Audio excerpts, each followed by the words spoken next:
awesome, exciting edition of Fight Card Live. I am your ring announcer, reporter, and everything else that this man tells me to do. Behind the scenes, there's only one, and let's not forget about Nevo. I don't want Nevo to get mad. Brian Angelo, my co-host and owner, one of the owners of Fight Card. What's happening, my main man? Happy Thursday, Brian. Happy Thursday, man. How many weeks is this now that we've been in the quarantine shutdown for Illinois as well, too? I think this is our fifth. I want to say fourth or fifth. Second God, week, seriously? YouTube, by the way. So we're happy to be here all over the world and our great fans and subscribers. Yes. And speaking of social media, follow Fight Card, Instagram, Facebook, YouTube, and everything else we got. You can see all of that on our Facebook pages, our websites, of course, as well.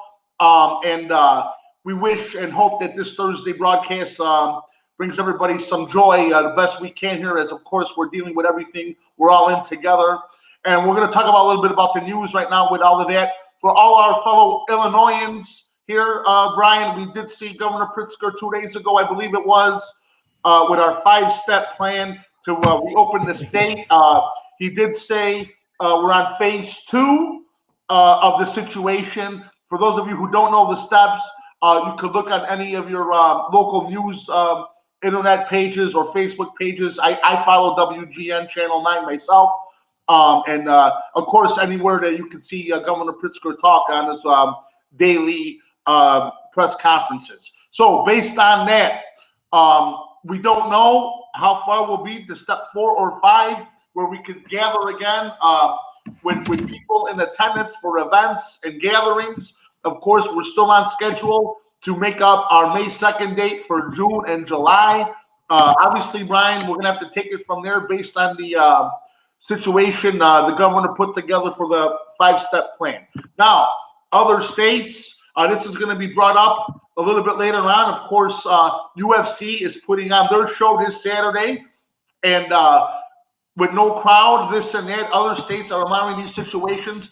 Heck, where my parents live, and I want to say a big shout out. It is going to be Mother's Day. So Mom, Sarah Rossi, and Siesta Key Beach, and all the moms out there, we love you. Happy Mother's Day this Sunday. Restaurants have opened, Brian, in Sarasota, Siesta Key. I don't know if it's really. You could have only a certain amount of people there. I mean, my all-time favorite seafood there, Waltz, has been there over 100 years. They opened up on Wednesday, I believe it was, for dining, in-room dining room. So I don't know how these decisions are being made per state. We obviously are living in a different situation than Florida and some other states right now. So I don't have the answers that we're looking for, except that we're on that 5-step plan. Obviously, it's different in Florida, my friend. Yeah, and that's the whole thing as well, too. Like we were just saying this last week, right? Like we literally come on here at 4 o'clock, and like right before this, it comes up to the 2 o'clock from Pritzker to say, hey, what's going on? And to roll on out again and say this last thing of the 5-step plan and whatnot.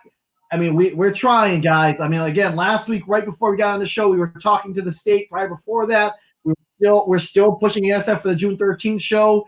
You know, like it all depends on when the gyms open on up. And we've said in the past that we want the June 13th. We were able to go and do the May 2nd show, no problem. Or we were able to go and do the June 13th show, no problem. There were ways for us to do it. The problem was the gyms were closed down and fighters were not training, and fighters were not able to go and get into the gyms to go ahead and properly be prepared for this as well too. And this again, I said, goes back to it. All those gym owners, all those trainers that are out there that are having a hard time. I mean, again, I'm a gym owner, I'm a school owner. Our guest today, like I said, Anthony Ferro, he owns his own academy as well too. We're going to have him on the show in just a little bit. He's actually waiting in the waiting room right now.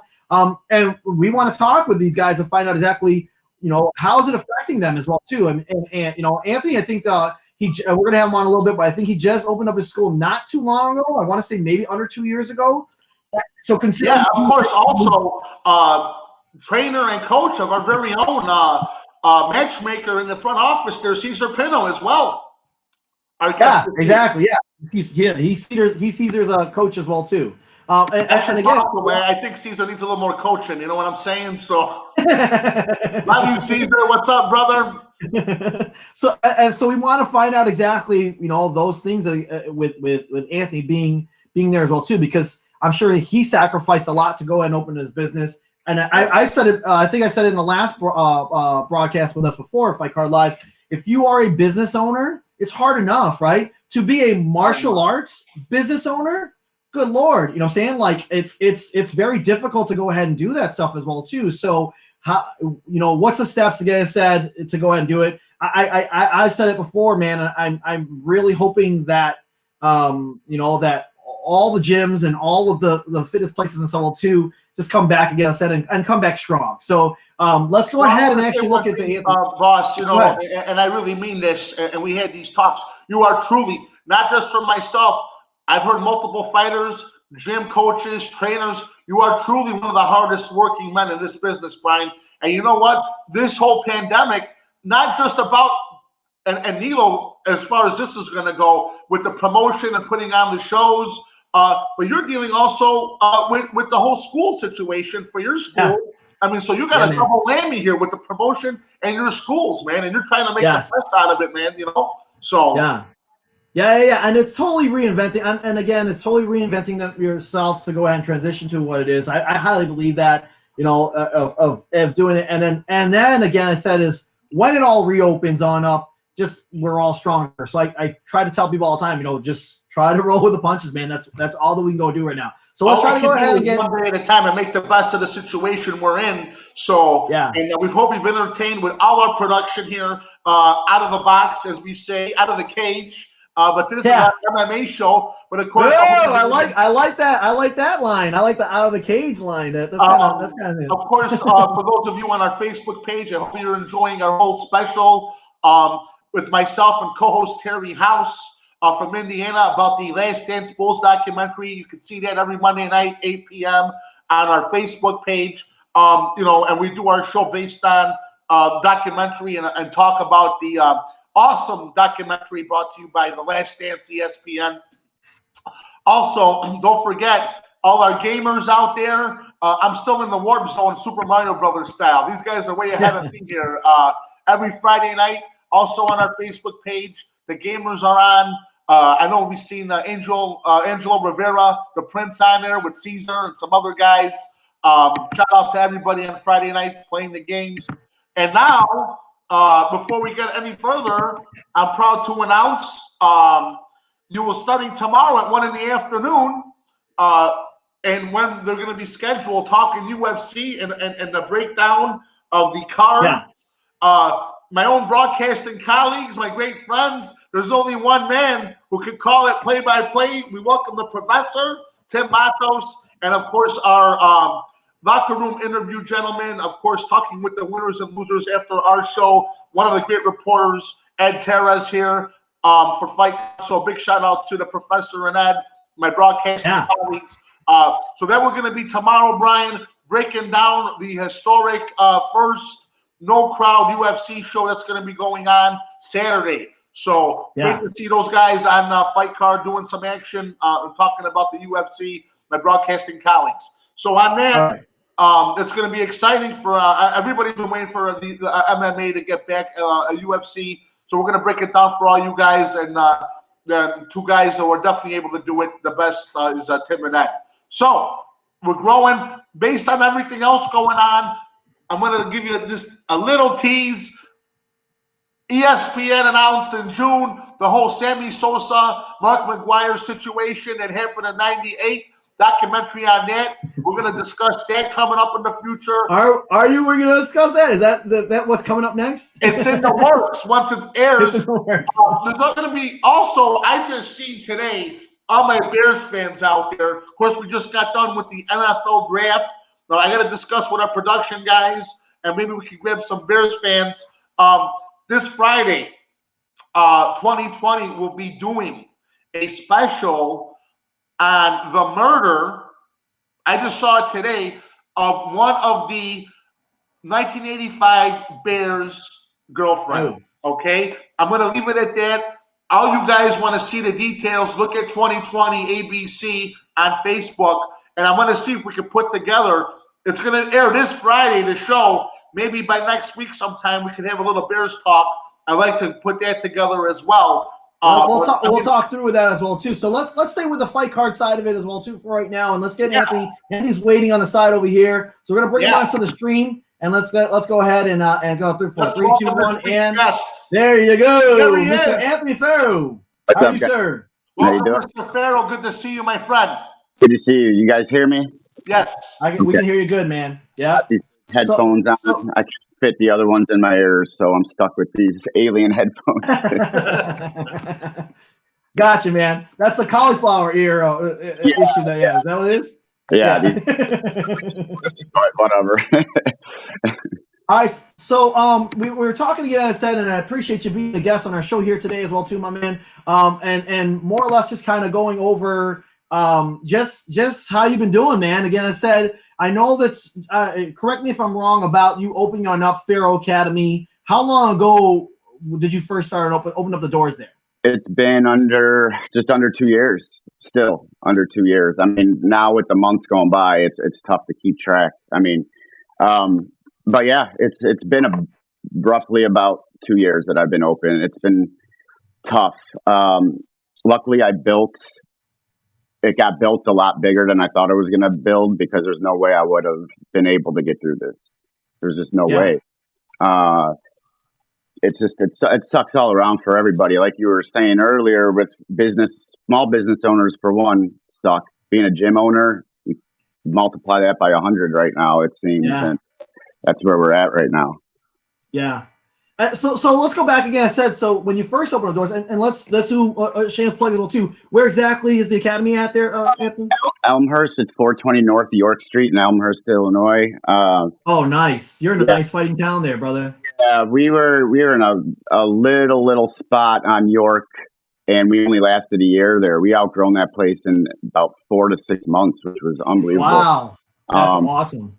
The sad thing is, I was already looking for a third place, like to go again, and it's so, to move gyms, as you probably know, it's stressful. It's a pain in the ass. Absolutely. I was blessed to be able to get on my third gym already, but now that's kind of put on hold for a little bit. Yeah, of course, brother. Yeah. So you were even in early stages of only being open for 2 years. You were already growing, right? So you were past the baby stages. Oh, now it's like, hey, I'm now no longer just surviving. Now we're flourishing. We're getting more people on in. We're growing on out. We're making it bigger and stuff too. Yeah, exactly. We're doing great. My students are just awesome. I don't even know what to say. Like the loyalty, they're standing by me through this. Obviously, I took losses. A lot of the newer people that signed up, we lost. Freeze, lost, whatever. And then you get some people saying they're not going to train until a vaccine is out, and I'm like, well, yeah. So they'll just not do jiu-jitsu anymore. Then, that's their choice. That's extreme in my eyes. But I can't be mad at anybody else's opinions on this. We all have them. If people want to come train and do jiu-jitsu, well, let's train. When I'm told let's open up, with restrictions, I'll open up. But if you want to train, you're going to train. If my school opened tomorrow, meaning where I train, I will go train. Yeah. It's just one of those things where we all have to be out there dealing with this, with everybody. In my opinion, I'm not trying to be biased, obviously. Yeah.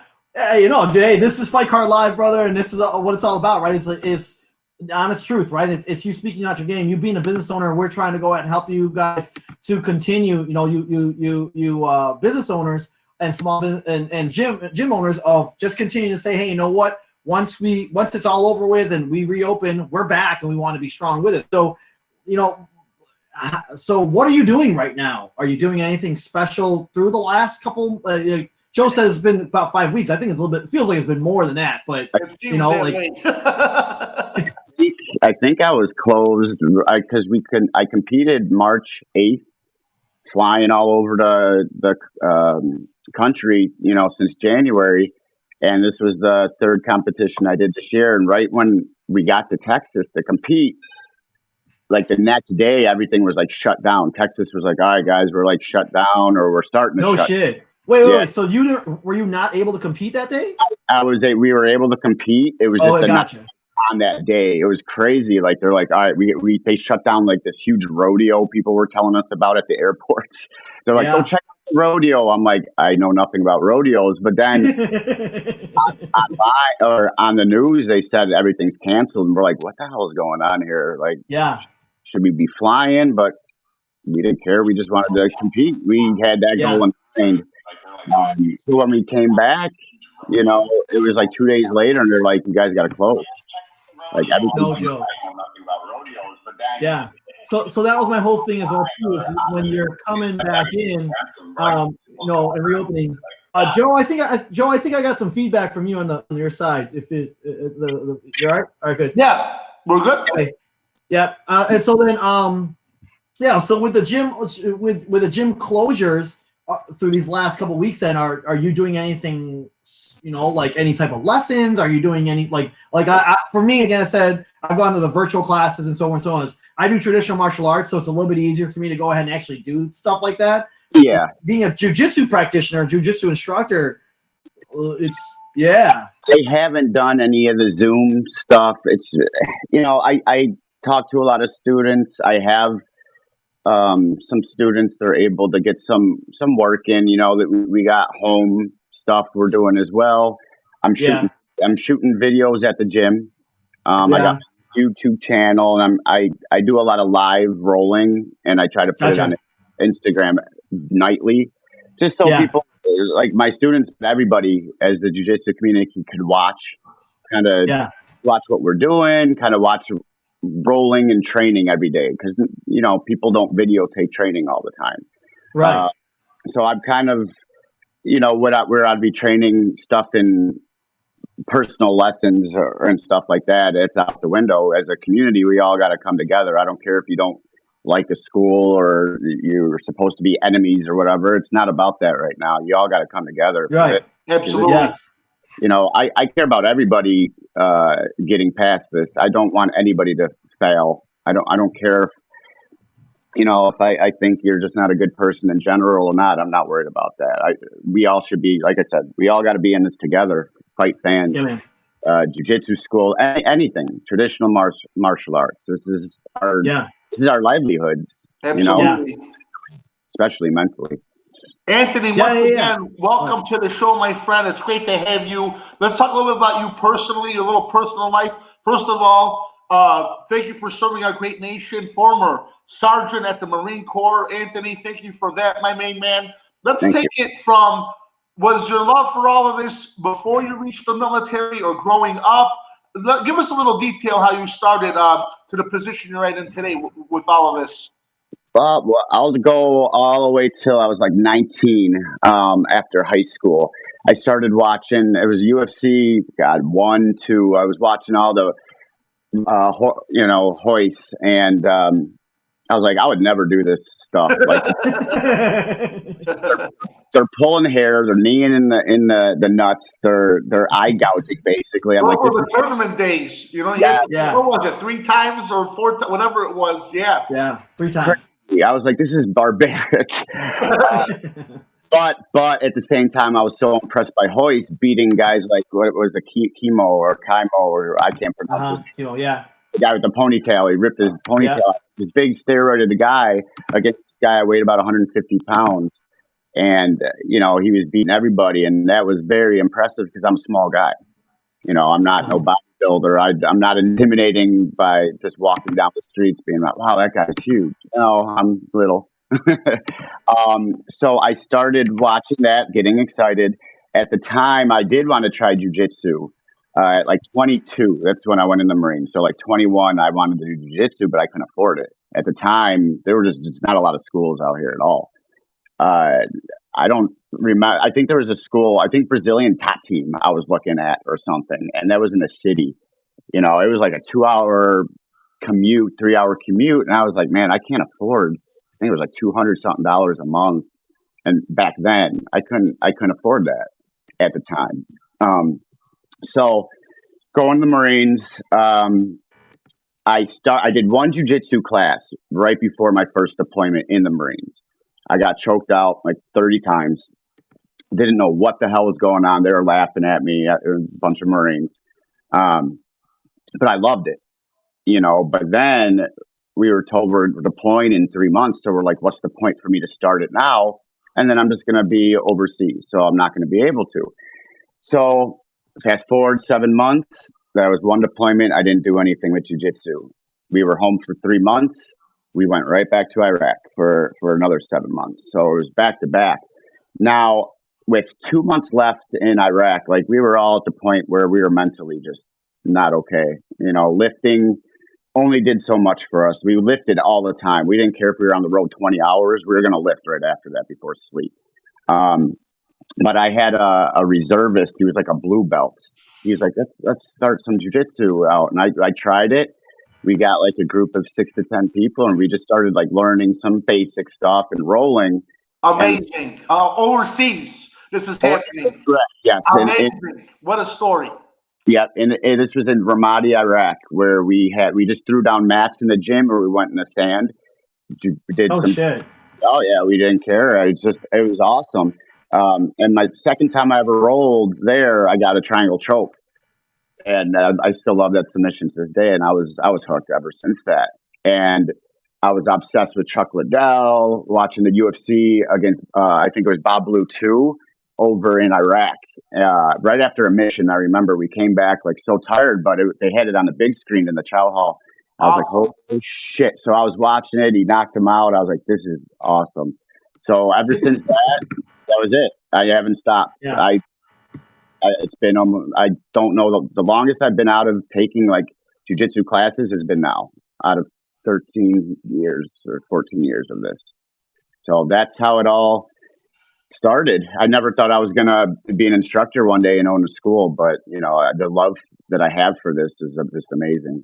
What more? Now, so taking that step from a fighter to teaching, did you? I mean, you automatically had the confidence saying, "Hey, I could spread this word and do what I feel is right, and let other people learn." Did you automatically feel that you could be a teacher, or did you have to go through some more steps to get to that point?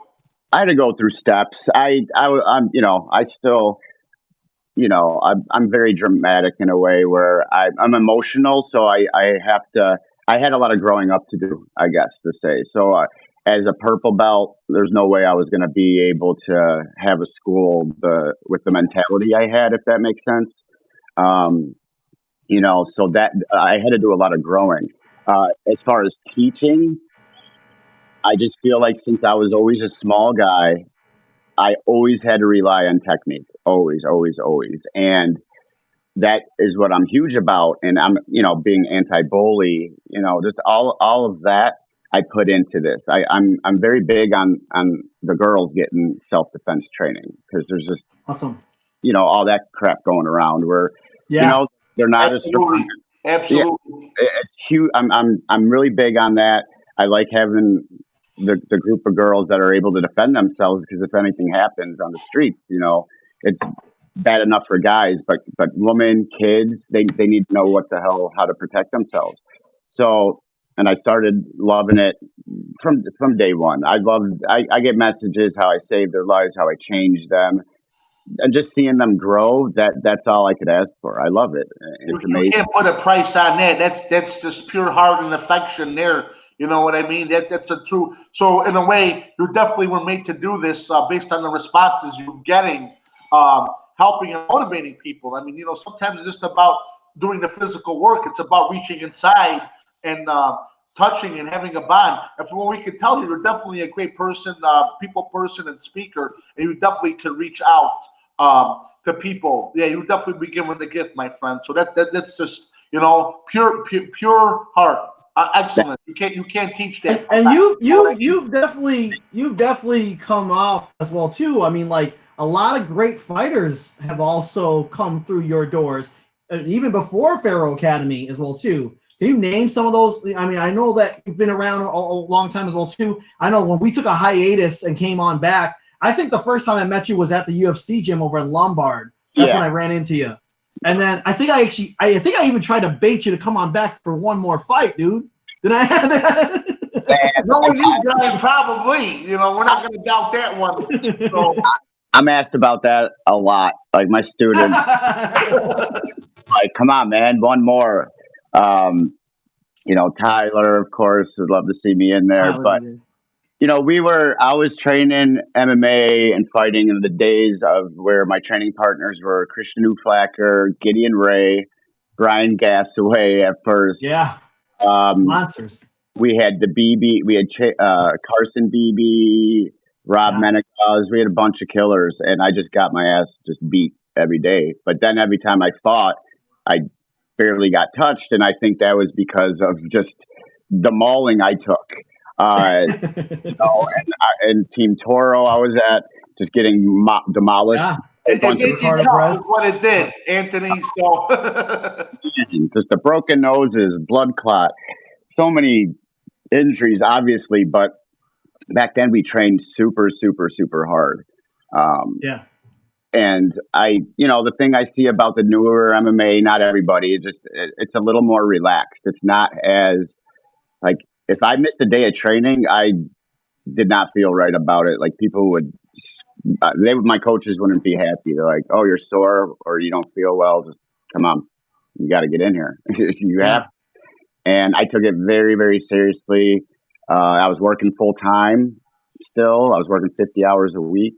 Had a horrible job at the time, and going to school full time near the end of my fighting. It was, you know, but I still took the fighting as that was my job. That was my second whatever job. It's you know, you can't gas out in MMA, and that was my biggest fear. It's scary. You know, it's a tough sport.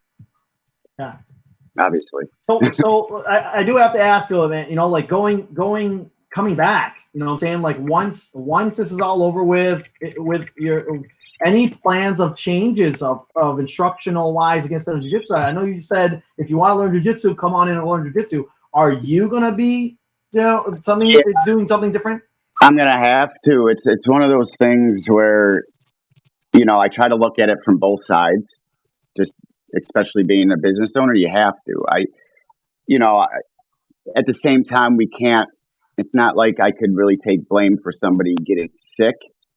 It's just like if people have the flu, I can't be mad at somebody for getting sick, or they can't blame me for getting sick, or I can't blame them for getting sick. So just that out the window is one thing if we're talking about viruses and sicknesses and stuff like that. But with this going on, and just the way the media has just I can't even, you know. We can leave it at that. We know what you're saying. Yeah, brother. I know what you're saying, man. I'll leave it at that, but I do because I know how some of my students feel, a few of them, so I have to take that into effect too. So we might definitely going to have to keep the classes probably 10 and under for a while until people start to get okay. I'd probably pair people up the same, 2 people for the whole time, keep the classes maybe drilling technique. We would do temperature checks probably right in the doorway for, again, this is like dramatic, but this will help ease, I think, stuff in. Yes. As far as masks, you know, like I'm torn with it. Like, what do? Do we have masks when we drill? If that's going to make people feel better for 2 weeks, then I'll do whatever as long as we open the damn doors, you know. But do I feel like we should all be open now if we're wearing masks, and you know what I mean? So what's I think based on the whole plan, I'm sure you've seen it, Anthony, Governor Pritzker's 5-step. I mean, there's going to be a point, I believe, that we're not going to need them. Hopefully, the masks are going to be eliminated altogether if life goes on the way it was. I mean, you know, so we have to. There's no way this is going to go on forever. We're not. Right. We're not this third world country, you know, and that's what I don't like about this. You have states, you have neighboring states opening up schools, and then we have this 50-phase plan where this has to. It does seem like 50 by the time we get to the 5th phase, Anthony. Yeah, man.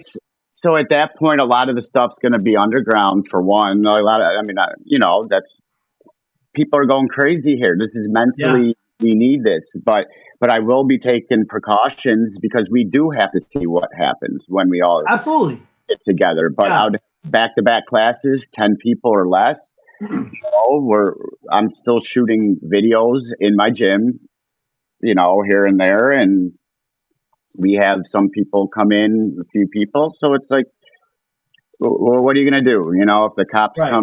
come to my doors, then I'll deal with that at the point. But exactly. I'm not being reckless. No one that I know of is being reckless. But I do have a bunch of plans. I have a business degree, and unfortunately, I got to use it now and try to think outside the box. My degree didn't mean shit when I owned this. But as far as advertising and stuff, I don't even care about getting new students right now. I don't care about money. I care about giving my students what they're paying me to do. So I need to open. It's not about me saying, oh, I want to sign up 50 people. I don't plan on signing up 50 people. I don't care about that. I really do not care about that. I don't need to be a millionaire. I don't care about money. You need to have money to survive. So shutting us down is nonsense for this long without the help. If they shut us down, just give us all the money for our losses, pay my students' tuitions, and then I'll be a little better with it. You want to make sure the promise you made to the students you already have is kept. And that's a good point. I mean, without having a build. I mean, obviously, once you do what you want to do, your situation being fairly brand new. Also, once a certain point is reached and all the people you already made the promises to are kept, you're looking to elevate from there. So I think that's a great point of view. Absolutely, take care of what you have. Yeah, and I think that Anthony, man, just hearing your story, brother, you're not going anywhere, man. You know what I'm saying? Hearing your story, hearing where you've come, how you've overcome it, where you're at right now, what kind of trainer you are. Dude, I see the passion and love that you have for your fighters. I can't even imagine how it is for your students. Fighters, you're close to them as well, too. You go in the cage with them. You feel that as well, too. But your students, that's an everyday thing, right? That's an everyday part about it as well, too. Right. So I know exactly what you're going for, brother. And hey, man, when this is all open on up, I truly believe that those people who are passionate to go out there, just like you said, it's not about the money, you know what I'm saying? It's about us going back out there, giving quality instruction, and having those people come on back and so too. You're going to go ahead and it's going to grow. And once we come on back, man, it'll be bigger. Guys, again, I said support these guys, Ferro Academy, Anthony Ferro out there in Elmhurst. Anthony, man, I appreciate you being a guest on our show here today, and hopefully we'll see you again really soon, brother. Anything you want to go and say to everybody on out there? Yeah, we're all gonna get through this. It's all gonna be fine. We're all gonna be doing MMA in the cage again, jiu-jitsu every day. We're gonna get back to where we were, the fight promotions what you guys are doing. On that, Anthony, we would love to have you. We would love to have you the second we have a show. Be our guest, and we'd love to have you as our guest at the next Fight Card Spectacular, my friend. You sit next to me. Well, we'll see. We're gonna get right. We're gonna be doing it again. Thank you very much. Sure. We'd love to have you. And thank you for serving that great nation, Anthony. Keep doing the good, my friend. God bless. Thank you. God bless. Have a good job, guys. Bye-bye.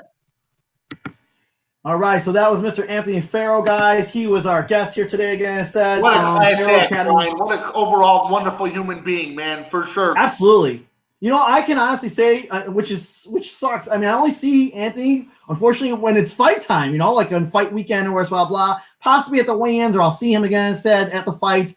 Most likely, some of his fighters are like the main card fighters, so they're later part of the night and so too. I never really get to get a conversation in with Anthony and so too. So to have this conversation with him and talk to him about it, you really get to kind of see about these guys and catch up. Yeah, catch up with these guys as well too.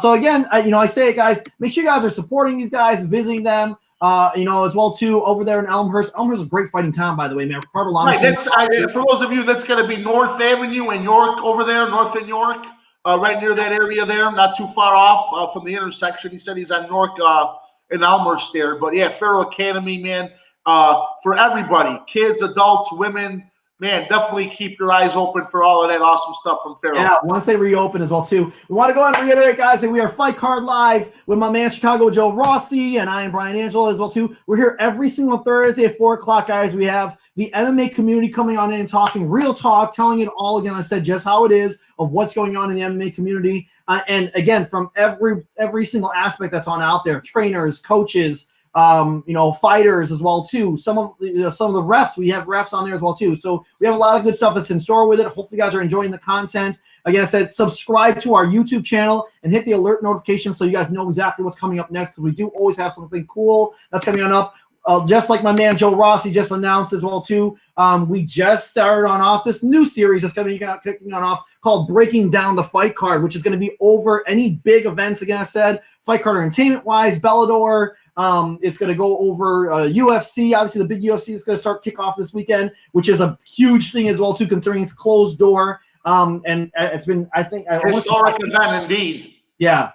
So the professor Tim Matto is going to be on there with Ed Terrace as well too, guys, former Fight Card Entertainment fighters, and they are on our broadcast team as well too. They're awesome, and hopefully they're gonna show their insight again on their predictions. So make sure you guys are chiming in on that, and then of course. Don't forget the big news on here. We're going to be giving giveaways soon, my friend. We got hats, T-shirts, tickets to future Fight Card events right here on Fight Card Live, baby. Yeah. Order your face mask, guys. We're giving out face masks as well too. We're going to be doing a lot of contests through our YouTube channel, so make sure you guys are subscribed to our YouTube channel. Our Fight Team Fridays, again, I said our gaming show is awesome. Again, I said they're doing Call of Duty right now, guys. There are other games that they're going to be pushing on up there as well too, so make sure you guys are getting on there. I don't know much about it. Me and Joe Rossi are like on the outside of that, so we don't know exactly. Let me know when you're going to have Galaga on there. You know what I mean? I'm like that. I'm old school with these games, man. You know what I'm saying? Yeah. Our Fight Team Fridays, again, I said at 8 o'clock. You guys can see some of the top level fighters, again, I said from Fight Card Entertainment, getting in there, again, I said, talking trash, and I mean, these guys can play. So it's just another way to get it set the thumb through for it. So make sure you guys are checking in on these guys as well too. Nilo, the mad scientist, is working on that. And then, of course, the big docuseries that's getting a lot of attention that we're doing right now is The Last Dance to Chicago Bulls. Again, so with, again, Chicago Joe Rossi and the awesome Terry House. Man, the knowledge that Terry House has, again, to set the Chicago Bulls, that's got to be gold, man. Terry House should be working for the front office of the Chicago Bulls, especially with all the craziness they have going on right now. All the Republicans, Terry House needs to be there for sure, and I want to follow him with a camera and interview him. He should definitely be talking to Jerry Reinsdorf, man, to get a position. So. Yeah. If you guys haven't caught on to that as well too, guys, it's a great transition again, instead to see how a professional fighter with Terry House views, again, I said, with the Chicago Bulls and just the basketball industry and all stuff in the NBA, and relates that to himself in his own life and his own perspective as well too. He's talked about it. Terry House has brought what has happened with the Bulls, with his life, how he was raised, his family now, his daughter now as well too, and in his fight career, and as well as his coaches, he's over with Team Cologne as well too, and just how he big impact, yeah, for sure, boss. Huge impact, again, I said. So that's awesome as well too, guys. So make sure you guys are catching it. Mr. Joe Rossi, anything you want to go say? Before we go, once again, to all the wonderful, loving, hardworking moms there, and even in heaven watching over us here on heaven and earth, all the moms from all of us at Fight Card Entertainment MMA. Without you, obviously, we wouldn't be here. So, and thank you for everything you've done for all of us, all the moms out there. And of course, in heaven, we love you. Grandmoms, all the grandmothers, the nanas, the godmothers, all the aunts, and any women who have a motherly influence on kids. We love you, and enjoy your weekend on Sunday for sure. We'll see you guys real soon.